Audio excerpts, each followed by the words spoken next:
Hey, this is Warren Redlick. I got a little irritated, so you're going to get a bit of a rant today. Boreberg, formerly known as Bloomberg, did a story criticizing or coming up with this BS story that may or may not be true, that is the robotaxi event from August 8th is being delayed 2 months.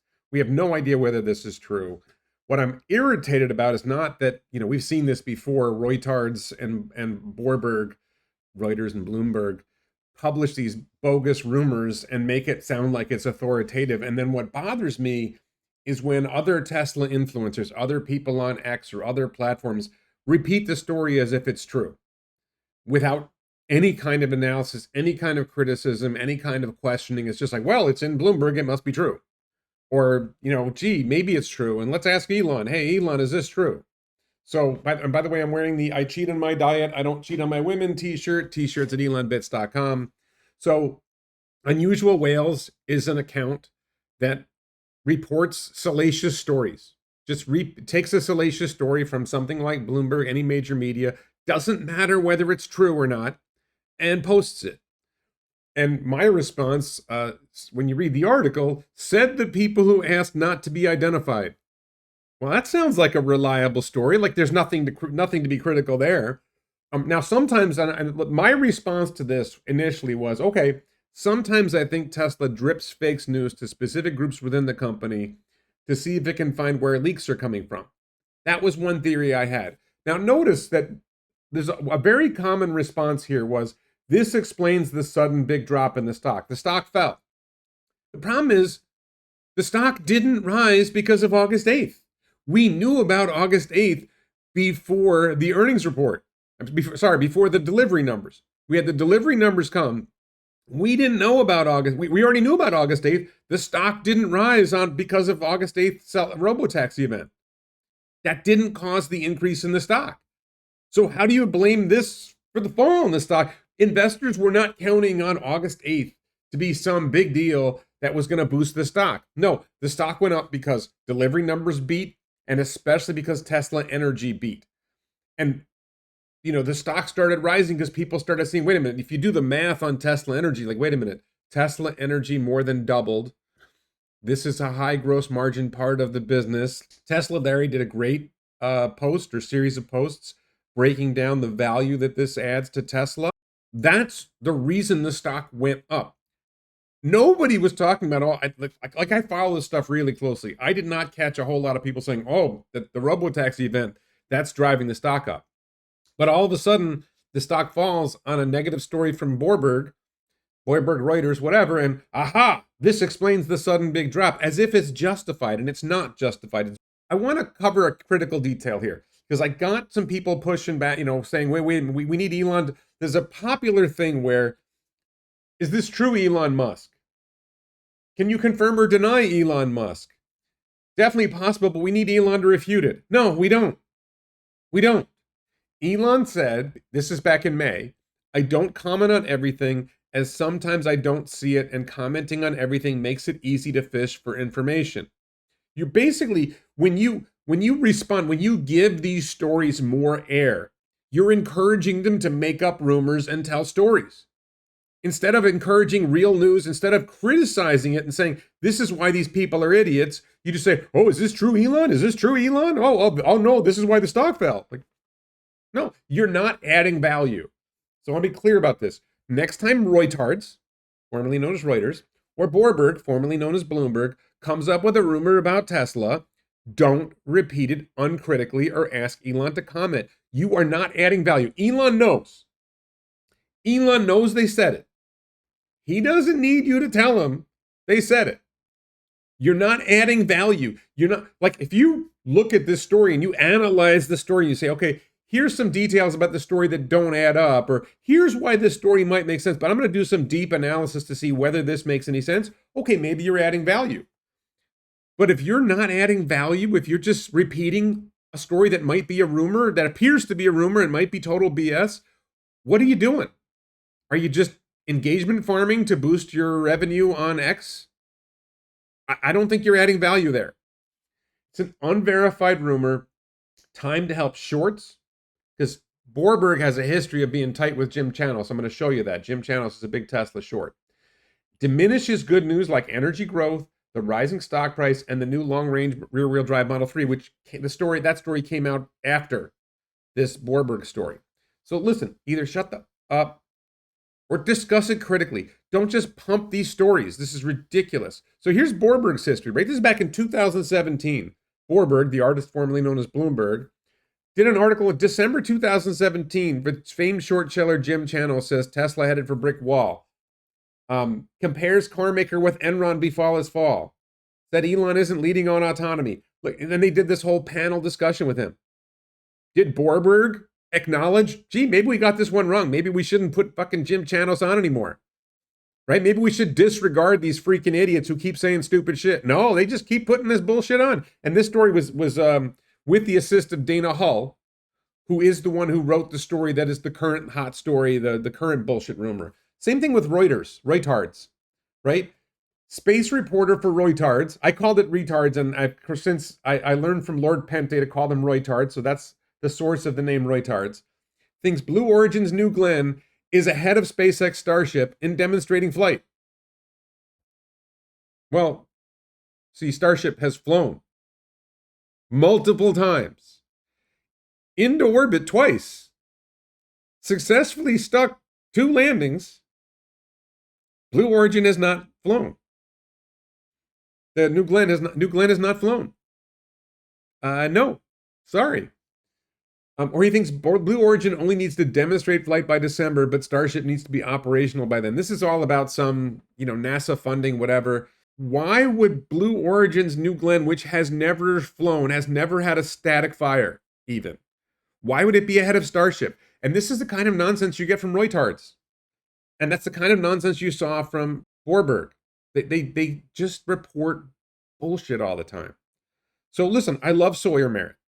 Okay, I think Sawyer's wonderful, but I wish he would stop doing this, because this isn't the first time Sawyer has repeated a false rumor. Okay, and he gets tagged by, every once in a while Elon slaps him down for it, but he doesn't stop doing it. Okay, is this true, Elon Musk? Shut the fuck up. You didn't add value. You think Elon isn't aware of unusual whales? Do you think he's not aware of Bloomberg? Does he really need you to ask him, is this true? And then Sawyer says this 2-month delay report caused Tesla's market cap to drop $64 billion. Well, maybe. We don't know why the stock fell. It's just 2 months, if it's even true. Okay, well, you figured that out an hour later. Where's the critical analysis? Where's the critical thinking? Did you read the fucking article? Like I said, I love Sawyer. I think Sawyer's got a good heart. But just stop doing this. Stop repeating bullshit rumors from Reutards and Boreberg. Okay? If you read the article, I don't know if you read the article. If you read the article, it's unverified sources. It's their bullshit. These are publications with a history of bullshit to harm Tesla stock, to cause Tesla stock to fall. Why the hell would you repeat this crap? You've got enough engagement. You got enough money coming in. You got enough good stuff in your life. Don't do this. Same thing, and I really love James Stevenson. Okay, I think James Stevenson is one of the best content creators in the Tesla community, but he's better than this. He's better than this. Can you confirm or do you think he didn't know? Do you seriously think Elon was not aware? He wouldn't know unless you asked the fucking question? Come on. And I'm picking on these two because these are two that they know I love them. They know I like them. They know I appreciate them. But goddamn it, fucking stop doing this. This is bullshit. Tesla is postponing its planned robotaxi unveiling in October. It's right here. According to people familiar with the decision. According to people, like, how many times have we heard that?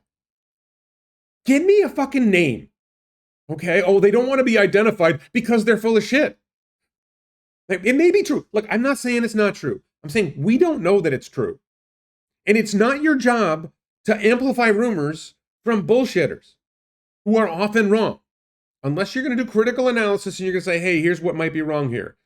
So it is not Elon's job to refute every fake news story. He has actual work to do.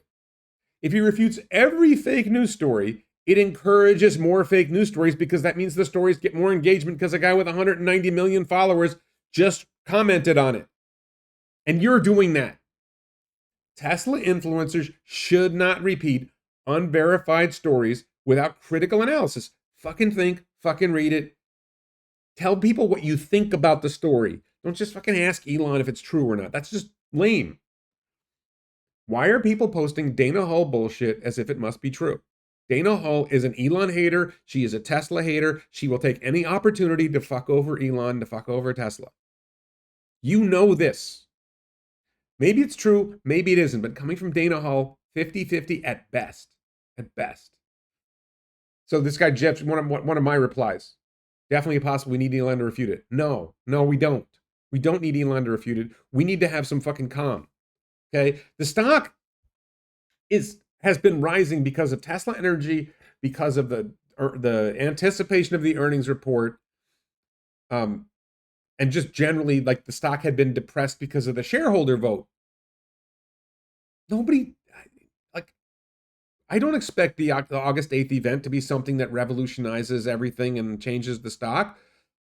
Tesla's going to show a prototype of a robotaxi vehicle.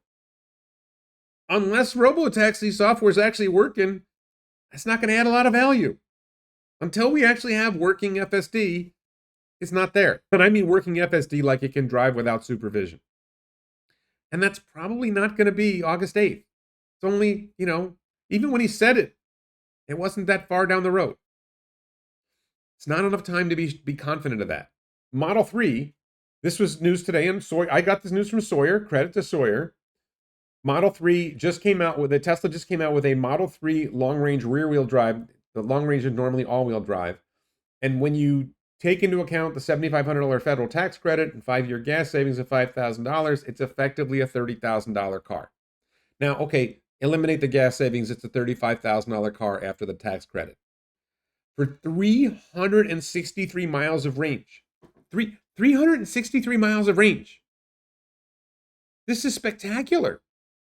This is a great car. Like, this thing's going to sell. It's going to sell. It's technically, after the tax credit, it's cheaper than the standard range Model 3. This thing's going to sell like wildfire. My gut, I think this is going to sell fast. And then, another reason the stock's going up is because there's a lot of anticipation that interest rates are coming down. So there's a lot of reasons why the stock is coming down. So I just did a post that, which is a bigger story, right? The 363 miles of range in the new rear-wheel drive Model 3, which is going to have a more short-term and long-term impact on the company, or a possible 2-month delay in event to show off a prototype. Did I mention 363 miles of range? And I made fun of it using the movie The Princess Bride. I'll explain, and I'll use small words so that you'll be sure to understand. I'm not condescending. I just want to help you understand. And I had some other fun with it. I said, what's bigger news? The August 8th delay rumor, the 363-mile rear-wheel drive Model 3, or Elon scratches his balls. Apparently, over 200 people think that scratching his balls is a bigger story. And I did make fun of it this way. Elon responds to rumor, okay, guys, is it true that my balls itch sometimes? It is true that my balls itch sometimes, but I have not hired any ball scratchers as reported by the media. I prefer to scratch them myself, but future Neuralink devices will include a feature that mutes the ball itch signal. You can tell your mind, hey, turn off that ball itch signal. And I do think there's a concern here that, that maybe there are Tesla employees who are leaking stories to the media. They may or may not be correct, but there may be Tesla employees that are leaking stories to the media. If that's true, that's the bigger concern. 2-month delay, I don't care. But if it's true that Tesla employees are leaking important news to hostile media like Dana Hull and Boreberg and Reutards, that's not a good sign. That means there's a cancer in the company. And that's why I think there's a chance that Tesla actually, that Elon allowed somebody to spread this to a very limited audience to see where it would go. And then they can identify who the leakers are. Because that's a much deeper problem in the company. If there are people leaking stories, negative stories to anti-Tesla media, that's not a good sign about the company. And it's not, you got 100,000 employees, you got 5 assholes, it's not that big of a deal. If it's a much bigger problem than that, it's a bigger deal. And, who was this news released to? How many people knew this? If it's true. So I just think this is important stuff for people to be aware of. The practical reality is that there's been a lot of good news about Tesla. If you are a long-term investor, whether robotaxi is ready on August 8th or August 8th of next year or August 8th of the year after that, doesn't matter. Once robotaxi becomes a reality, everything changes. If you need, you need to cash in your stock in 6 months, then I don't think Tesla's the stock for you. Tesla's a highly volatile stock. It's going to go up, it's going to go down. It's just, there's all kinds of reasons why it's going to go up and down. It's not going to be a stable stock. You're going to see big rises and big falls. Could it go back to 80? Sure. I mean, James Tesla Q Cat predicted it was going to go to 80 from 170, and strangely it's up to 240, 260, something like that. But if you're a long-term investor and you're thinking about 2030, none of this stuff matters. When the stock falls, I guess it's an opportunity if you have free cash to buy stock. My free cash is already in Tesla stock. So I hope this is helpful. Again, t-shirts. I cheat on my diet. I don't cheat on my women at elonbits.com. All the other t-shirts at elonbits.com. Please support me as a YouTube channel member, as a subscriber on Twitter, WR4NYGov, on the Daily Lie, on Patreon. And thank you all so much. Bye-bye.